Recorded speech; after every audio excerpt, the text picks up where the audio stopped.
Welcome everyone. आप सभी लोगों का स्वागत है हाइड्रोलिक्स की क्लास में। और आज हम लोग हाइड्रोलिक्स स्टार्ट करेंगे। पहला चैप्टर है इंट्रोडक्शन।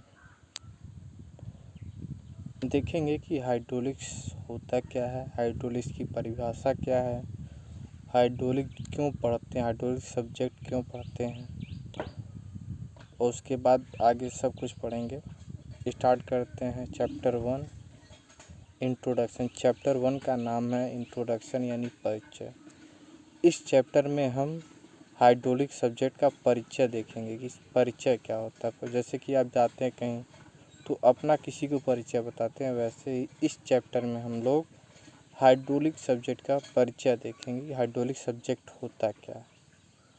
तो देखिए, हाइड्रोलिक्स की सबसे पहले परिभाषा देखते हैं।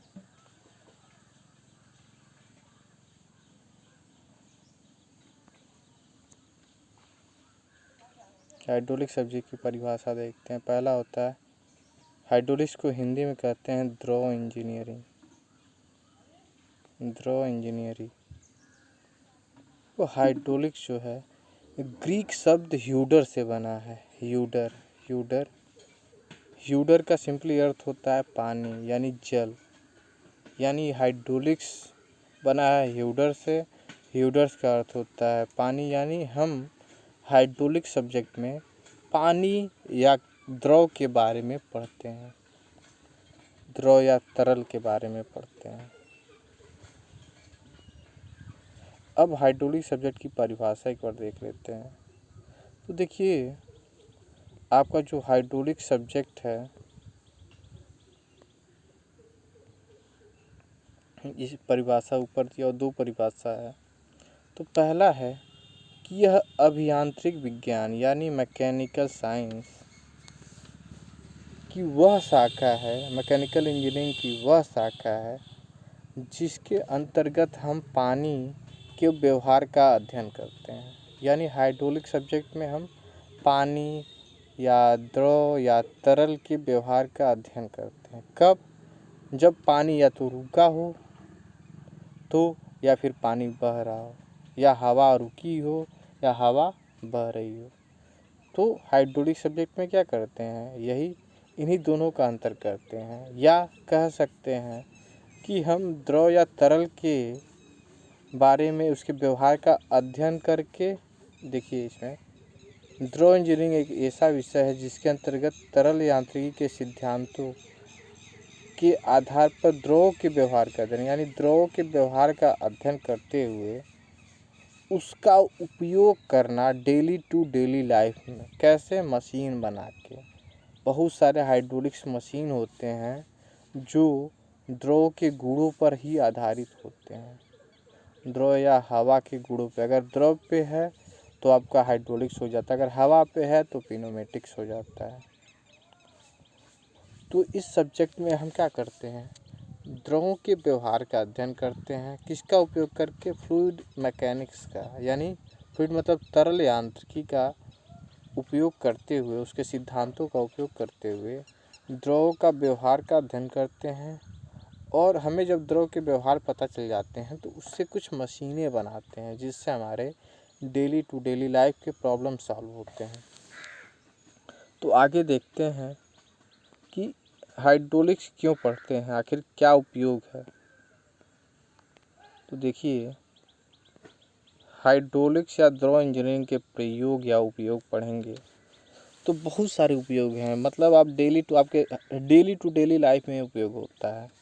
बाइक में, कार्स में, जेसीबी में, क्रेन में, ट्रेन में, हर जगह हाइड्रोलिक्स एंड पिनोमेटिक्स का उपयोग है।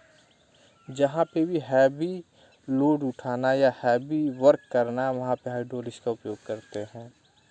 देखते हैं एक एक करके। तो देखिए, पंप में जो आप हाइड्रोलिक्स है उसमें हाइड्रोलिक्स सब्जेक्ट से ही हम पंप के बारे में पढ़ते हैं। पंप क्या है? पंप जनरली आप घरों में कहते हैं मोटर। मोटर एक तरह का पंप है। और आप गांव में देखे होंगे पंपिंग से, वो भी एक पंप है। तो दोनों किस सिद्धांत पे कार्य करता है? आपका फ्लूइड इंजीनियरिंग या हाइड्रोलिक सब्जेक्ट पर। हाइड्रोलिक सब्जेक्ट में ही हम पंप के बारे में पढ़ते हैं, पंप कैसे बनता है, कैसे कार्य करता है, किस सिद्धांत पे कार्य करता है। फिर आप जल टरबाइन, आप थर्मल इंजीनियरिंग में पिछले सेमेस्टर में पढ़े होंगे, वेपर टरबाइन या स्टीम टरबाइन। स्टीम टरबाइन पढ़े थे, उसमें क्या था, भाप से हम टरबाइन चलाते थे। अब हम इसमें जल से टरबाइन चलाएंगे। क्यों? क्योंकि जल को भाप में बदलना मुश्किल होता है, लेकिन अगर जल हमारे पास है, नदी में है, समुद्र में, कहीं भी है, तो उससे डायरेक्ट हम टरबाइन चला सकते हैं। उसको पढ़ेंगे हम इसी सब्जेक्ट में, हाइड्रोलिक्स में। फिर आपका तीसरा उपयोग है कार के हाइड्रोलिक ब्रेक में। अब पढ़े होंगे हाइड्रोलिक्स ब्रेक है हमारे कार में, या हमारे स्टीयरिंग गाड़ियों में हाइड्रोलिक स्टीयरिंग है, जो मतलब काफ़ी कंफर्ट फील कराता है और काफ़ी मतलब इफ़िशियंट होता है। तो हाइड्रोलिक्स ब्रेक भी काफ़ी इफ़िशियंट होते हैं। हाइड्रोलिक स्टीयरिंग भी मिनिमम फोर्स में आपकी स्टीयरिंग हो जाए, उससे थकान कम होती है। जो आपका स्टीयरिंग चलाता है, जैसे कि जो गाड़ी ड्राइवर होता है उसको थकान कम होती है जब उसमें हाइड्रोलिक स्टीयरिंग लगा होता है। और चौथा है आपका गाड़ियों को बनाते समय गाड़ियों को ऊपर तथा नीचे करने में। आप गए होंगे सर्विसिंग करवाने अपने कार को या अपने बाइक को, तो देखे होंगे कि वो कार को ऊपर उठा देते हैं किस एक होस्ट पर रख के, उसका व्हीकल होस्ट कहते हैं, उस होस्ट पे रख के कार को ऊपर या नीचे करते हैं। अब वो होस्ट किस प्रिंसिपल पे काम करता है? इसी हाइड्रोलिक प्रिंसिपल पे काम करता है। चौथा होता है आप गाड़ी की सफाई करवाने भी गए होंगे अगर कार चलाते हैं तो वहाँ पे भी क्या होता है, आपका इसी प्रिंसिपल का उपयोग होता है। गाड़ी की सफाई में भी हाइड्रोलिक्स का उपयोग होता है। निर्माण करने वाली, छठा उपयोग है निर्माण करने वाली उपकरण, जैसे कि क्रेन जेसीबी आप देखे होंगे, उस फोक लिफ्ट होता है, एक फोक लिफ्ट होता है किसी चीज़ को उठाने के लिए। हाइड्रोलिक जैक भी होता है, नॉर्मल जैक की ही तरह एक हाइड्रोलिक जैक होता है जो काफ़ी इफिशियंट होता है। तो सिंपली निर्माण करने वाले उपकरणों में भी हम हाइड्रोलिक्स का उपयोग करते हैं। हाइड्रोलिक शॉक एब्जॉर्बर होते हैं जो गाड़ियों के साकर लगे होते हैं, उसमें भी हाइड्रोलिक्स का उपयोग है। बड़े बड़े शहर दिल्ली मुंबई, फिर आपका बेंगलोर, चेन्नई, इन सब बड़े बड़े शहरों में पानी उतना अवेलेबल नहीं होता है। पानी को एक जगह से दूसरी जगह भेजना होता है, तो उसके लिए भी हम हाइड्रोलिक सिस्टम का उपयोग करते हैं, पंप का उपयोग करते हैं, पाइप का उपयोग करते हैं। पाइप बिछाने में मिनिमम लॉसेज हो तो उसके लिए भी हाइड्रोलिक्स या फ्लूइड मैकेनिक्स सब्जेक्ट का उपयोग करते हैं। तो हमें समझ आए कि हाइड्रोलिक्स क्यों पढ़ते हैं, क्योंकि हाइड्रोलिक्स आपके डेली टू डेली लाइफ में है। बहुत सारी मशीनें हाइड्रोलिक्स पे काम करती हैं, तो अगर हम हाइड्रोलिक सब्जेक्ट के बारे में जानकारी नहीं होगी तो क्या हम उन मशीनों का उपयोग कर पाएंगे? नहीं कर पाएंगे। हमें उसके बारे में पता नहीं रहेगा तो क्या हम उसकी सर्विसिंग करवा सकते हैं या नहीं, डिजाइनिंग करवा सकते हैं? नहीं। तो इसलिए हम इस सब्जेक्ट का पढ़ते हैं। अब हम देखेंगे कि तरल क्या होता है। देखिए, हम पूरे हाइड्रोलिक्स में तरल के बारे में ही पढ़ेंगे। हाइड्रोलिक्स एंड पिनोमेटिक सब्जेक्ट में तरल का ही पूरी बात होगी। तरल क्या होता है? तरल को कह सकते हैं फ्लूइड, तरल को इंग्लिश में फ्लूइड कहते हैं। तरल का मतलब होता है द्रव या गैस। तरल दो चीज़ों से बना होता है, द्रव तथा गैस। देखिए, द्रव मतलब पानी, गैस मतलब कोई भी गैस, हवा भी हो सकती है या हाइड्रोजन, हीलियम, सब तरल हैं। तो तरल की परिभाषा क्या होती है? तरल की परिभाषा यह होती है कि यह सामान्य ताप पर, सामान्य ताप मतलब जो हमारा वातावरण का तापमान है, उस पर इसमें बहने की क्षमता होती है। जैसे पानी बहता है तो पानी तरल हो गया, हवा बहती है, हवा तरल हो गया। और इनका कोई फिक्स आकार नहीं होता है। पानी का कोई फिक्स आकार नहीं है, जिस बर्तन में रखेंगे उसी बर्तन का आकार धारण कर लेगा। हवा भी है, उसका भी कोई फिक्स आकार नहीं है। तो ये सब क्या है? तरल पदार्थ या फ्लूइड हैं। अब तरल का वर्गीकरण देखेंगे तो तरल का वर्गीकरण बहुत आसान है, देखते हैं एक एक करके। तरल को 3 प्रकार से वर्गीकृत किया जा सकता है। पहला वर्गीकरण है संपीड्यता या दबाने की सुगमता के आधार पे। ये पहला वर्गीकरण है। पहला वर्गीकरण संपीड्यता मतलब किसी चीज़ को दबा सकते हैं या नहीं दबा सकते हैं, उसके सुगमता के आधार पे। तो देखो, आप कोई पिस्टन सिलेंडर ले लो, तो पिस्टन सिलेंडर में आप देखे होंगे कि हवा उसमें क्या होता है, कंप्रेस होता है। हवा दब सकता है। हवा कंप्रेस होने का मतलब क्या है, हवा का आयतन कम हो रहा है, तो हवा क्या है, कंप्रेसिबल है। लेकिन अगर उसी पिस्टन सिलेंडर में अगर आप पानी डाल दें या द्रव डाल दें तो वो कंप्रेस नहीं होगा। होगा भी तो बहुत मतलब आपको पता भी नहीं चलेगा कंप्रेस हुआ है। तो द्रव जो होता है लिक्विड होता है। लिक्विड मतलब पानी हो गया, केरोसिन हो गया, पेट्रोल हो गया, ये सब क्या लिक्विड है। तो ये असंपीडित तरल होते हैं, यानी इनकम्प्रेसिबल होते हैं, जिन्हें दबाया नहीं जा सकता। यानी ये इनकम्प्रेसिबल होंगे यानी दबेंगे नहीं, तो क्या होगा, इनका क्या घनत्व भी परिवर्तित नहीं होगा। घनत्व क्यों नहीं परिवर्तित होगा, घनत्व का फार्मूला होता है रो बराबर m/v, यानी रो बराबर m/v हो गया। अब आयतन परिवर्तित ही नहीं होगा, मास तो हमेशा कांस्टेंट होता है, तो रो क्या होगा, कांस्टेंट हो, यानी यहाँ पे घनत्व भी परिवर्तित नहीं होगा। तो इनकम्प्रेसिबल फ्लूइड का घनत्व कांस्टेंट रहता है, घनत्व भी कांस्टेंट रहेगा, वॉल्यूम भी कांस्टेंट रहेगी। अगर 2 लीटर पानी है तो 2 ही लीटर रहेगा, आयतन बदलेगा नहीं।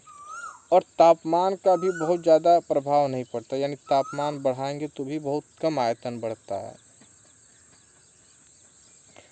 लेकिन कम प्रभाव पड़ता है as comparison to compressible fluid.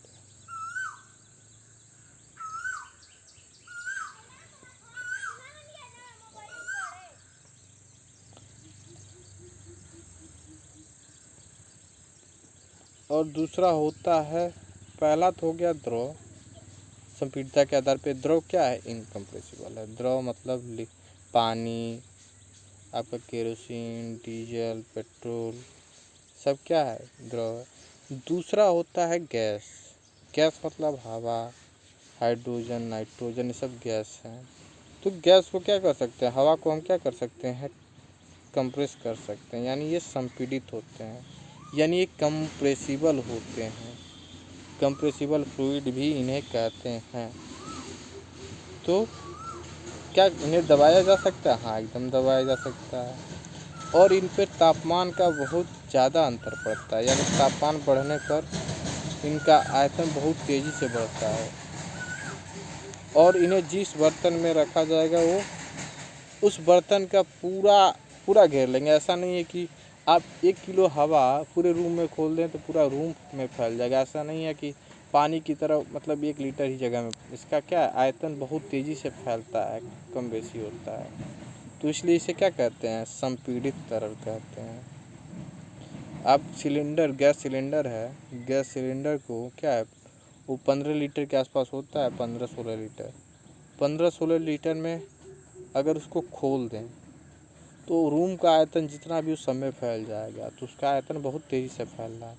और उसको कंप्रेस करके ही उसमें क्या करते हैं, सिलेंडर में डालते हैं। तो यह हवा क्या है, कंप्रेसिबल है। आपका एलपीजी गैस क्या है, कंप्रेसिबल है। तो गैस हमेशा कंप्रेसिबल होता है और द्रव इनकम्प्रेसिबल होता है। तो पहला प्रकार हो गया संपीड़ितता के आधार पर। संपीड़ितता के आधार पर क्या क्या होता है, द्रव और गैस। तो तरल मुख्यतः 2 प्रकार के ही होते हैं, एक तरल और दूसरा गैस।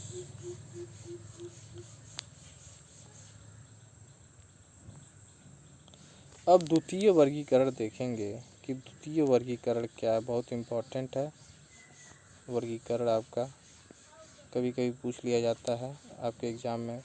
तो द्वितीय वर्गीकरण आपका जो है इस सैद्धांतिक तथा व्यवहारिक आधार पे है।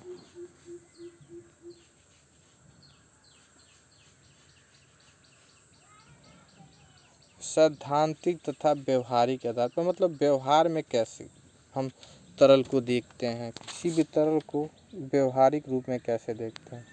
तो देखो, तरल को व्यवहारिक या सैद्धांतिक आधार पर 2 प्रकार से वर्गीकृत कर सकते हैं। एक तो होता है आदर्श तरल। आदर्श को इंग्लिश में कहते हैं आइडियल फ्लूइड। आदर्श तरल मतलब आदर्श पुरुष। जैसे भगवान राम क्या थे? आदर्श पुरुष थे। तो उनमें क्या कोई कमी थी? नहीं। तो वैसे भी आइडियल फ्लूइड में क्या होगा? कोई कमी नहीं होगी। आइडियल फ्लूइड मतलब भगवान मान लो, इसमें कोई कमी नहीं होगी। यानी कमी मतलब इसमें लॉसेज कम होंगी। अगर ये बहेगा तो नुकसान नहीं होगा, इसमें कोई कमी नहीं रहेगी। तो देखिए आदर्श तरल आप देखेंगे तो यहाँ पे आदर्श तरल वे हैं जो अपने किसी भी कण के विस्थापन का प्रतिरोध नहीं करते। यानी अगर ये तरल, जैसे मान ले आदर्श तरल पानी है, तो पानी मानते हैं ये है नहीं पानी, लेकिन मान ले रहे हैं कि कोई आदर्श तरल है। जब बहेगा तो क्या होगा? उसमें कोई घर्षण नहीं होगा, यानी विरोध नहीं होगा उसका। पानी आराम से बहता जाएगा, कोई फ्रिक्शन या विस्कोसिटी नहीं होगी। जनरली किसी भी द्रव में विस्कोसिटी होती है, पाइप के बीच फ्रिक्शन होता है, लेकिन हम मान लेते हैं आदर्श तरल जो होता है जब बहता है, अगर पाइप में है तो पाइप की सरफेस भी कोई लॉस नहीं होगा, और आपका जो पानी है, पानी के कण के बीच में भी कोई लॉस नहीं होगा, यानी विस्कोसिटी नहीं होगी। विस्कोसिटी क्या होती है? रेजिस्टेंस टू फ्लो, यानी बहाव का प्रतिरोध करना, यही विस्कोसिटी होती है। तो जिस तरल में विस्कोसिटी म्यू की वैल्यू 0 होती है उसे क्या कहेंगे? आदर्श तरल। यानी आदर्श तरल में विस्कोसिटी 0 होती है, इनकम्प्रेसिबल होता है, यानी इसे दबाया नहीं जा सकता, यानी रो कांस्टेंट रहता है। रो आपका कांस्टेंट रहेगा, यानी रो परिवर्तित नहीं होगा। दूसरा होता है कि इसमें सरफेस टेंशन नहीं लगता है। सरफेस टेंशन टाउ या सरफेस टेंशन आपका इसमें नहीं लगता है।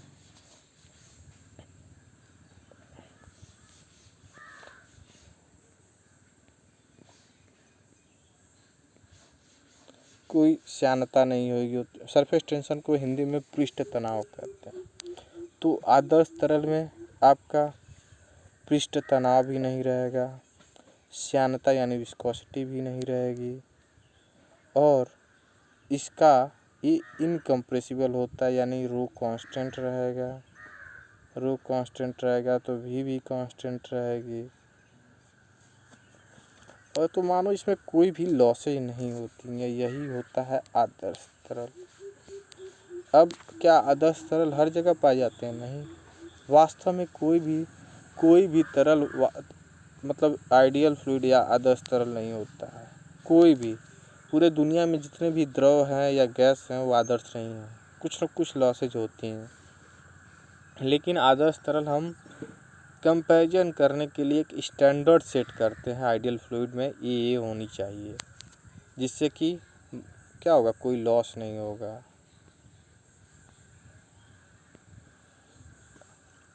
तो हम आदर्श तरल देखे हैं। आदर्श तरल में क्या था? श्यानता नहीं होगा और विस्कोसिटी नहीं होगी। श्यानता मतलब विस्कोसिटी, पृष्ठ तनाव यानी सरफेस टेंशन 0 होगा, इनकम्प्रेसिबल होगा यानी रो कांस्टेंट रहेगा, यानी कोई भी नुकसान नहीं होगा। अब दूसरा प्रकार होता है व्यवहारिक तरल। व्यवहारिक तरल जो मतलब हम वास्तव में रियल लाइफ में देखते हैं, रियल फ्लूइड, जैसे कि पानी हो गया आपका, पानी हो गया, केरोसिन हो गया, मिट्टी का तेल को केरोसिन कहते हैं, पेट्रोल हो गया, डीजल हो गया, मरकरी हो गया, ये सब क्या है? व्यवहारिक तरल है, रियल फ्लूइड है। ये अपने कणों के विस्थापन मतलब बहाव के विरोध करते हैं, यानी इसमें विस्कोसिटी होती है। बहाव का विरोध ही विस्कोसिटी होता है। जब कोई पानी बहती है तो उसमें कुछ न कुछ अवरोध होता है, वो पानी की कण ही पानी के ऊपर लगाते हैं, जिसे विस्कोसिटी कहते हैं। यानी आइडियल या रियल फ्लूइड में क्या होता है? विस्कोसिटी होती है, यानी म्यू की वैल्यू 0 नहीं होती है इसमें, और सरफेस टेंशन भी होगा, सरफेस टेंशन टाउ भी होगा, यानी आपका क्या होगा? जल तनाव भी होगा, तल तनाव या सरफेस टेंशन कहिए, श्यानता होगी, और ये इसका रो की वैल्यू बदल भी सकता है या नहीं भी बदल सकता, कुछ भी हो सकता है। तो ये रियल फ्लूइड होता है जो रियल लाइफ में देखते हैं, व्यवहारिक तरल कहते हैं। तो दूसरा वर्गीकरण हमारा कंप्लीट हो गया। अब हम तीसरे वर्गीकरण की तरफ चलेंगे। तो तीसरा वर्गीकरण हमें देखना है। तो तीसरा वर्गीकरण होता है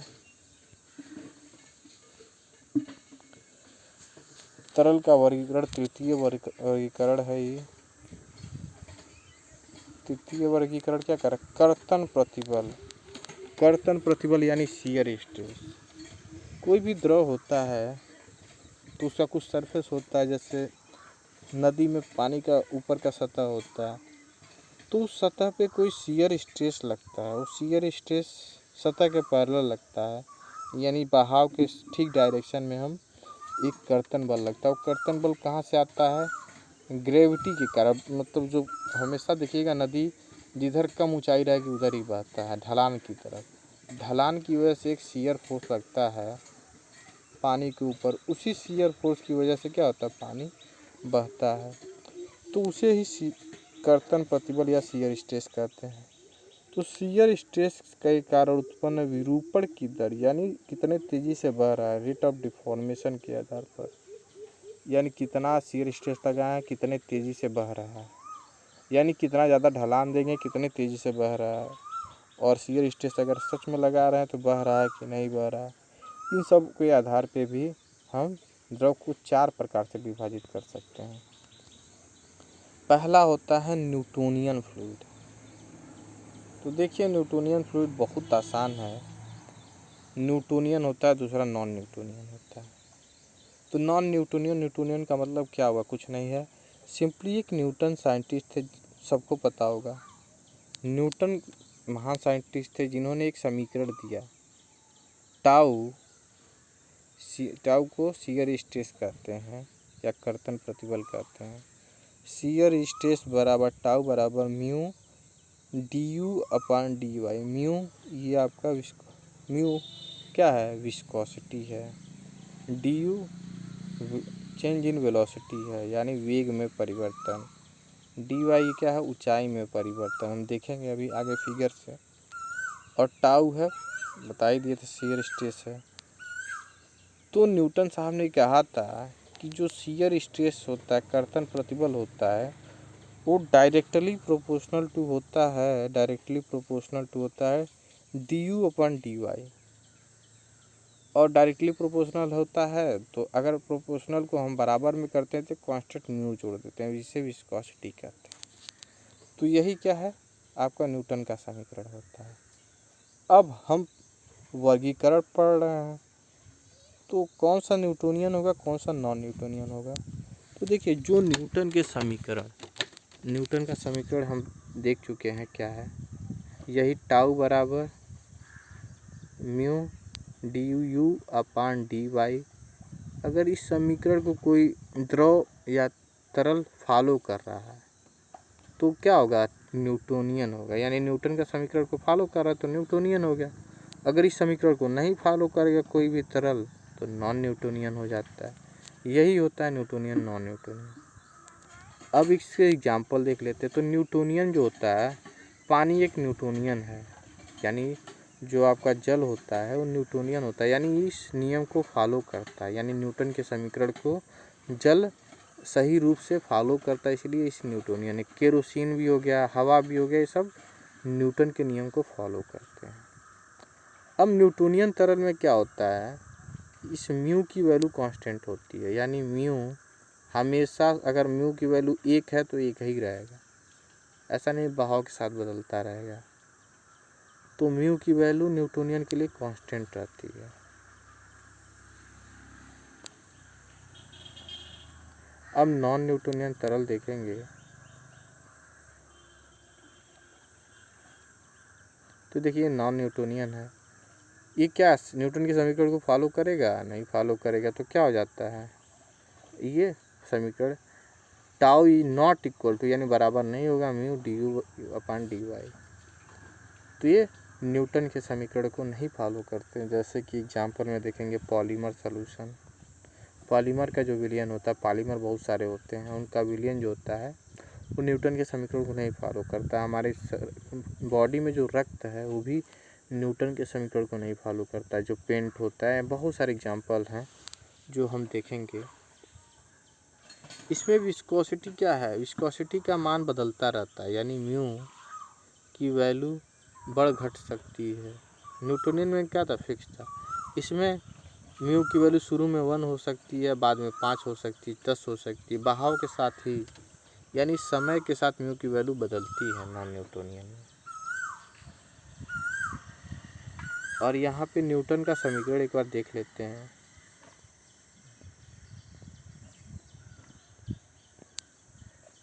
देखिए, यही न्यूटन का समीकरण था। न्यूटन का समीकरण क्या था, टाउ बराबर mu d u upon d y. ये न्यूटन का समीकरण था। टाउ बराबर mu d u upon d y. हम ऊपर दिखा दे रहे हैं आप लोगों को।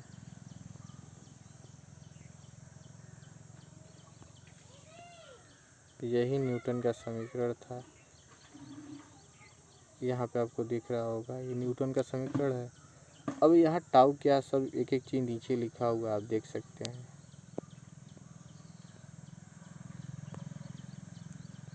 तो देखिए, जहाँ टाउ क्या है, कर्तन प्रतिबल।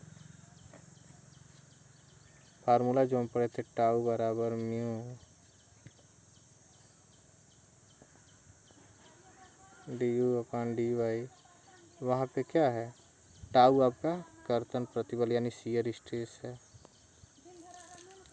और म्यू क्या, श्यानता। श्यानता बहुत इम्पोर्टेंट है, श्यानता विस्कोसिटी। ये क्या है, तरल का प्रॉपर्टी होती है। प्रॉपर्टी में भी आगे पढ़ेंगे इसके बारे में। श्यानता कहिए म्यू को, या श्यानता गुणांक कहिए, कोफिशिएंट ऑफ विस्कोसिटी। क्यों कोफिशिएंट करें, क्योंकि ये टाउ बराबर, tau directly proportional to d u by d y था। अब इस प्रोपोर्शनलिटी को हम बराबर में बदलने के लिए कोई कांस्टेंट जोड़ते हैं, कोफिशिएंट जोड़ते हैं, तो वही कोफिशिएंट म्यू है।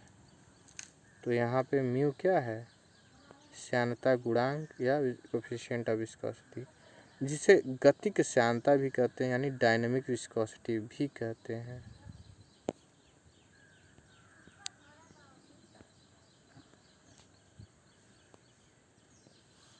देखिए, यहाँ पे आपका म्यू को 3 चीज, श्यानता कहिए सिंपली विस्कोसिटी, या श्यानता गुणांक कहिए, या गतिक श्यानता कहिए डायनेमिक विस्कोसिटी। तीनों एक ही चीज़ है।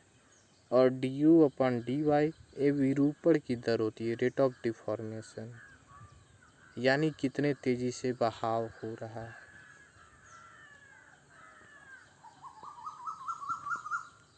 अब हम आगे देखते हैं। अब तीसरा प्रकार है आपका, पहला हो गया न्यूटोनियन, दूसरा हो गया नॉन न्यूटोनियन, तीसरा है प्लास्टिक। प्लास्टिक तरल, प्लास्टिक तरल जिसे आइडियल विंघम भी कहते हैं, आइडियल विंघम फ्लूइड। तो देखिए, इसमें क्या होता है, इसके कुछ एग्जाम्पल से समझते हैं। एग्जाम्पल से, जैसे कि कीचड़। कीचड़ क्या है, आइडियल विंघम फ्लूइड है आपका। फिर एक होता है आपका टूथपेस्ट। टूथपेस्ट में जो जेल होता है वो क्या है, आइडियल विंघम फ्लूइड है। तो विंघम फ्लूइड क्या है, ये सिंघम की तरह होता है, बिना किसी एक्स्ट्रा बल के आगे नहीं बढ़ता। जैसे पानी क्या है, हल्का सा भी शियर स्ट्रेस लगाएंगे बहने लगेगा। लेकिन टूथपेस्ट आसानी से बहता नहीं, शुरू में कुछ न कुछ बल देंगे, उसके बाद ही बहेगा। तो इसमें कुछ जो स्ट्रेस देते हैं इनिशियल, उसके बाद बहना चालू करता है, तो वही स्ट्रेस होता है टाउ नॉट। ये प्रारंभिक कर्तन बल है जब विरूपण, यानी टूथपेस्ट बहना, देखिए टूथपेस्ट बहने से पहले इतना बल लग चुका होता है, उसके बाद वो बहना चालू करता है। अब बहाव को कांस्टेंट रखने के लिए और स्ट्रेस लगाना होता है लगातार, तो वही स्ट्रेस क्या है, टाउ है। टाउ नॉट क्या है, इनिशियल जब बहाव चालू हुआ। और ये टाउ क्या है, कितना कर्तन बल लगा रहे हैं जिससे कि बहाव कांस्टेंट है। तो यही होता है आपका विंघम फ्लूइड के लिए फार्मूला। ये है न्यूटन का समीकरण ही किसके लिए है? आइडियल बिंघम फ्लूइड के लिए। इसका फार्मूला था टाउ बराबर tau not plus mu d u upon d u y to the power n. इसमें देखेंगे क्या क्या, जहाँ मतलब क्या क्या चीज़ें हैं, एक एक चीज़ देखेंगे। देखिए जहाँ पे टाउ है, टाउ नॉट क्या है? प्रारंभिक कर्तन बल जब बहाव स्टार्ट हो रहा है, यानी डिफॉर्मेशन स्टार्ट हो रहा है। यन एक स्थिरांक है, यन क्या है? स्थिरांक है। बाकी म्यू आपको पता है विस्कोसिटी है, d u upon d y क्या है? विरूपण की दर है, बहाव की दर क्या है। और इसका एग्जाम्पल होता है दंत मंजन, पेस्ट वाला जो पेस्ट करते हैं। कीचड़ होता है, हेयर जेल जो आप बालों में लगाते हो, वो भी क्या है? एक प्रकार का आइडियल बिंघम फ्लूइड है। और हमारा तीसरा प्रकार समाप्त हुआ, चौथा देखेंगे तो चौथा क्या है? चौथा आपका है आदर्श तरल, आइडियल फ्लूइड। जो हम पहले भी पढ़े थे आइडियल फ्लूइड, उसी का एक प्रकार है ये भी, आइडियल फ्लूइड या आदर्श तरल। तो हम बताए थे कि आदर्श तरल क्या होता है? जिसमें विस्कोसिटी जीरो है, यानी अश्यांद्र हो, श्यानता जीरो यानी अश्यान, नॉन विस्कस है, यानी म्यू की वैल्यू जीरो है। या इनकम्प्रेसिबल हो, बताए थे कि वो दबना नहीं चाहिए, यानी इनकम्प्रेसिबिलिटी को मापने के लिए बीटा लेते हैं, बीटा की वैल्यू जीरो होगी। पृष्ठ तनाव या सरफेस टेंशन जीरो होना चाहिए, तीनों जीरो होगा, वही आदर्श तरल होगा। अब इस तीनों को फिगर से समझते हैं कि फिगर क्या है। बहुत आसान होगा फिगर से समझना।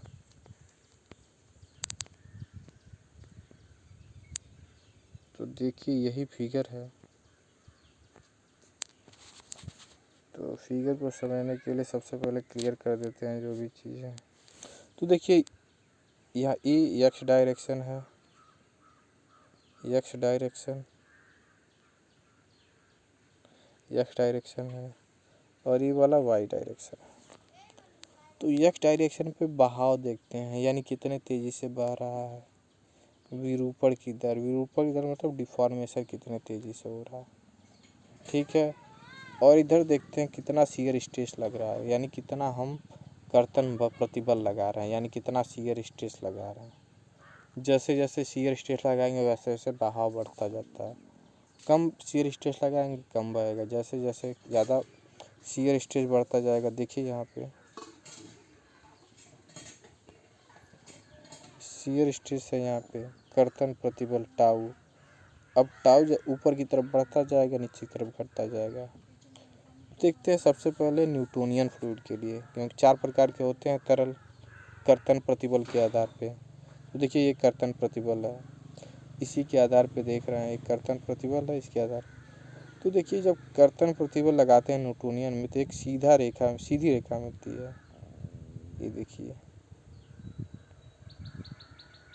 तो ये आपकी सीधी रेखा मिल रही होगी, ये वाली सीधी रेखा। तो देखिए क्या है? सीधी रेखा। यही वाली रेखा क्या है?